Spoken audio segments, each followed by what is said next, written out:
Buenos días, magíster, buenos días, compañeros. El tema de hoy es el proceso de consolidación de la interculturalidad en el Ecuador. Los integrantes de mi grupo está conformado por Arcos Jordan, Yadira Burbano, Carlos Ama Jacqueline, Roldán Carolina, Nixon Muñoz y mi persona Nicole Burgos. El proceso de consolidación de la interculturalidad en el Ecuador. La cultura es el conocimiento de lo mejor que se ha dicho y se ha pensado en el mundo. Matthew Arnold. Motivar a la cultura permite a una comunidad fortalecer su identificación, lo que somos, establecer las motivaciones o lo que valoramos, saber que nos une y nos integra, y la articulación con un propósito común.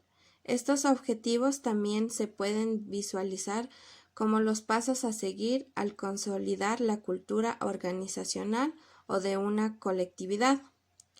Así también pretende la cultura consolidar lo que se convierte en un ámbito, al tener como base los valores compartidos, que son aquellos en los que se cree y al creer en ellos se logra la conciencia para adoptarlos en la continuidad y llevarlos a comportamientos visibles.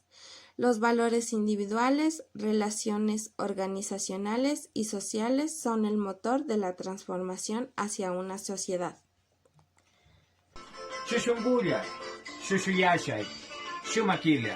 Un solo corazón, un solo pensamiento, una sola fuerza.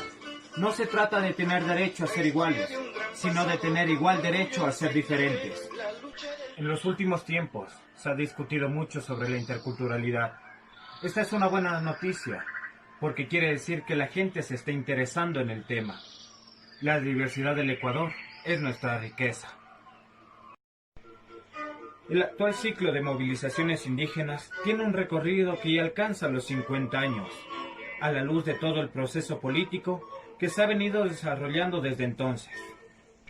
Puede resultar desconcertante la persistencia de los conflictos graves que amenazan la vida de estos pueblos y de las personas que pertenecen a los mismos.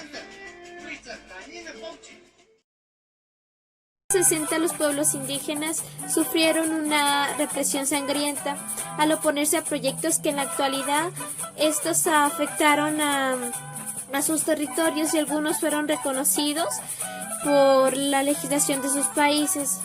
Aún sigue siendo obstáculo para avanzar sobre ellos, transformarlos, dañarlos y provocar el desplazamiento de sus habitantes.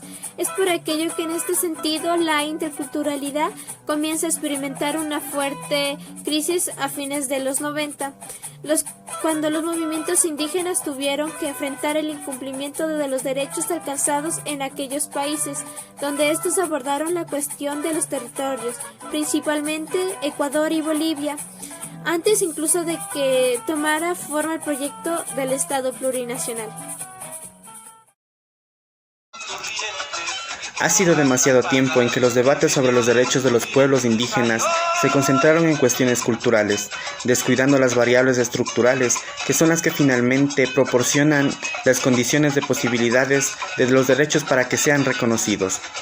Hace no mucho tiempo, cuando un extranjero llegaba a nuestro país, la visión cultural que tenían sobre nosotros era un país habitado por personas blancas.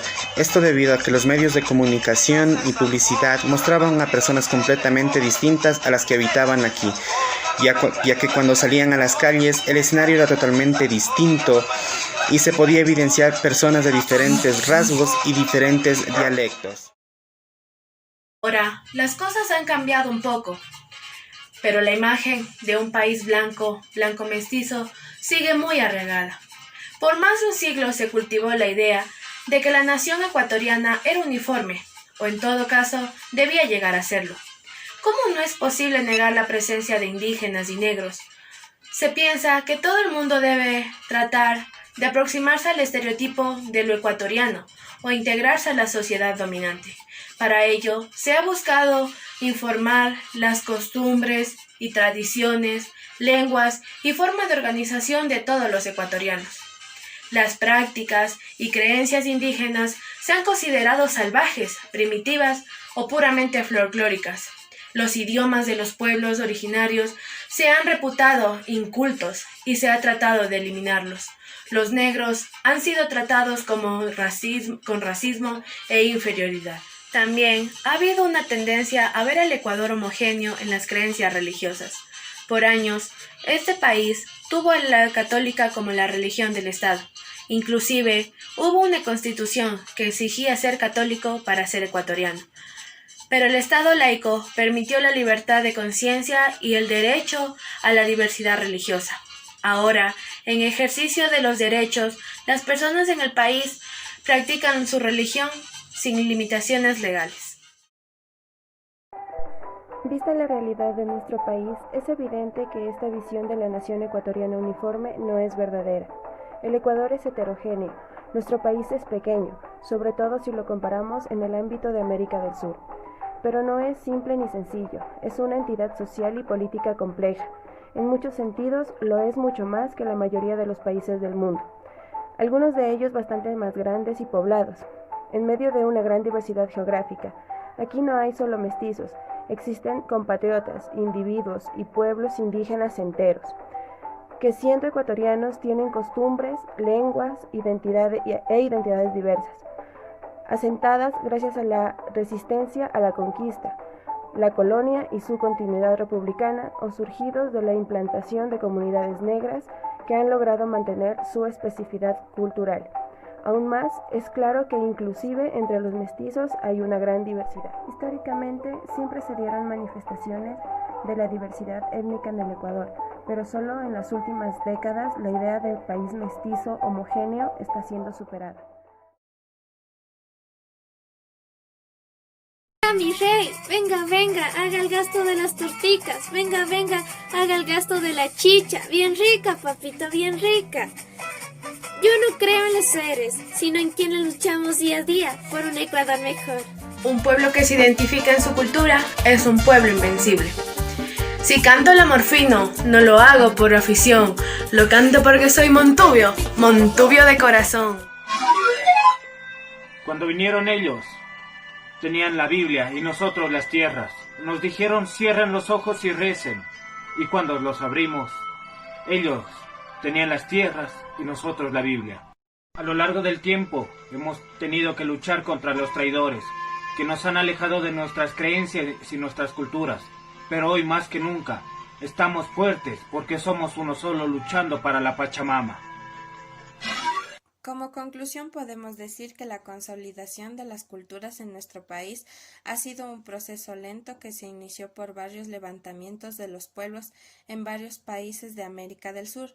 Gracias a esto y su insistente práctica es mantener y preservar sus culturas e identidad. En la actualidad las culturas han tomado firmeza e importancia y ahora cuentan con derechos de autonomía política y económica, aunque cabe destacar que a pesar de su lucha ha sido constante, todavía en nuestro país existe vulneración a los derechos y son tratados como pueblos con un poco de inclusión ante la demás sociedad.